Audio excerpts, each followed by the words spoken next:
Bien, en este video, para llevar a cabo, como yo te dije, para llevar a cabo los componentes con estado, ya vas viendo qué es estado.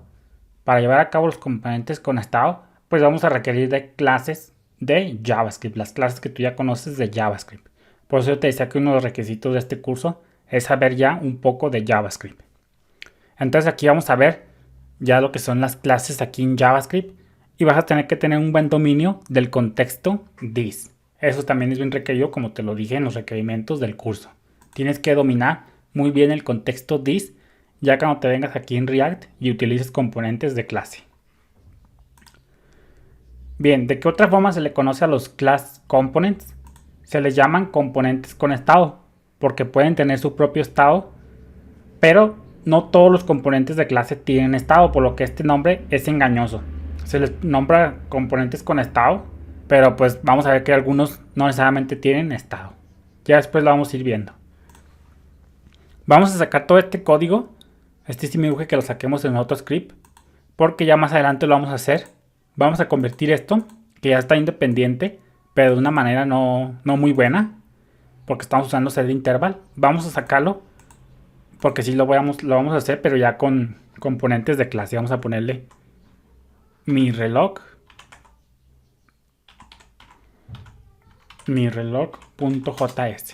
Lo vamos a guardar por aquí. Entonces vamos a crearnos otro ejemplillo, el típico ejemplo que se enseña aquí en React, lo que es un contador. Por ejemplo, digamos que crear un componente que lleve la cuenta de un contador y que pulsemos un botón para incrementar ese contador. Lo que haríamos pues sería esto. Function contador. Vamos a recibir props porque hasta este momento conocemos únicamente los componentes funcionales que reciben props, que dependen de alguien tercero para que le proporcionen esas props. Entonces vamos a hacer aquí un paréntesis y vamos a poner aquí un div y vamos a hacernos aquí el típico ejemplo que se enseña aquí en el estado en React. Vamos a ponerle props.count y le vamos a hacer un botón. Vamos a hacer un botón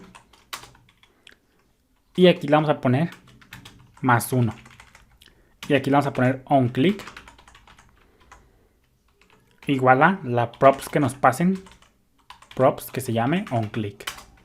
Entonces aquí ya está nuestro componente funcional, todo muy bonito. Recuerda que los componentes funcionales solo tienen sus props para controlar su comportamiento y estos props tienen que venir del padre. Eso ya lo vamos a ver después. En este componente mostramos el prop count y usamos el onClick prop. Aquí ya lo estamos viendo. Para pasar los datos hacia arriba, es decir, dependemos de que nos pasen los props de alguien hacia arriba, es decir, que nos los pasen cuando definamos el componente.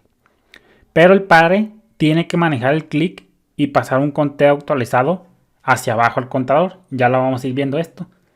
Entonces en este punto, si nosotros queremos hacer un click, pues no va a funcionar porque no hay forma de almacenar el valor del contador, del count. En este componente el count se pierde ya una vez que nos pasen la prop count, pues ya pum, nos lo pone y se pierde. Ya no hay forma de almacenarlo ni de recuperarlo, por decirlo de una manera. Acuérdate que cuando tenemos objetos, en programación orientada a objetos, pues creas un objeto y tú le pones un valor para una propiedad. Y ese valor para propiedad y todas esas propiedades pues se conservan en el objeto mientras viva el objeto en nuestra aplicación. Entonces aquí este contador pues no tiene vida propia. Tú le pasas la prop count, pero de ahí más ya desaparece y pues ya el componente deja de tener vida, queda estático. Eso ya lo vimos. Entonces para solucionar esto, un componente de clase es el camino a seguir aquí, porque puede almacenar su estado sin la necesidad de un padre.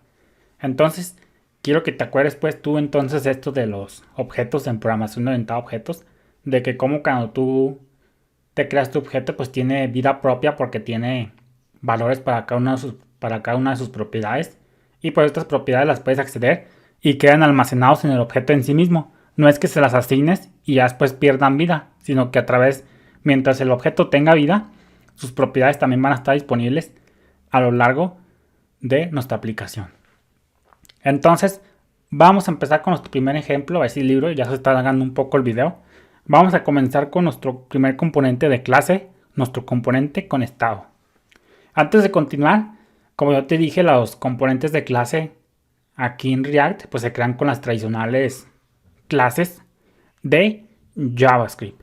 Pero en este video te voy a enseñar una sintaxis que es propia de React para trabajar con clases. Es decir, para que no se vean como que clases como tal. Como que no se vean como clases de JavaScript en realidad. Pero detrás de las escenas siguen siendo clases. Nomás que aquí React nos ofrece esta sintaxis como para no hacerlo tan nativo como en JavaScript. Pero pues ya más adelante en el curso te lo voy a enseñar cómo sería con componentes ya de clase de JavaScript. Entonces esta sintaxis que vamos a ver es propia de React.